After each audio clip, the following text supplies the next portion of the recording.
Aku baru buat inspection satu unit dekat apartmen Putra Harmoni Projek 9 Putrajaya. Kalau kau tengah cari rumah apartmen yang selesa, kawasan matang dan harga masih mampu memilih, ni salah satu pilihan yang patut kau tengok. Putra Harmoni ni jenis apartmen kos sederhana, tapi suasana dia tenang dan sesuai sangat untuk duduk sendiri ataupun untuk pelabur sewa. Unit biasanya ada 3 bilik, 2 bilik air, bilik praktikal dan ada lift, tak pernah naik tangga. Untuk kemudahan sekeliling, dekat sangat dengan Sekolah Kebangsaan dan Sekolah Menengah Projek 9. Masjid dan surau walking distance, kedai runcit, lobi, klinik semua ada dalam kawasan sekitar. Tak jauh dari Amalanda, My Farm, Tani dan Projek Putrajaya Putrajaya. Untuk akses dan lokasi, MRT Putrajaya Line dan bas Nadi Putra senang nak akses. Dan keluar je di Kedengkil, Sabjaya atau Bangi pun tak jauh.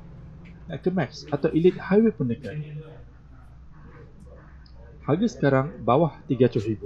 Sangat balai untuk lokasi premium macam ni. Sesuai untuk pejabat awam, pasangan muda atau pelabur yang nak rated income stabil. Kalau korang tengah cari rumah yang selamat, tenang nanti. Semua kemudahan, Putra Harmoni ni memang patut korang consider. Nak tahu unit mana yang available sekarang atau nak tengok sendiri?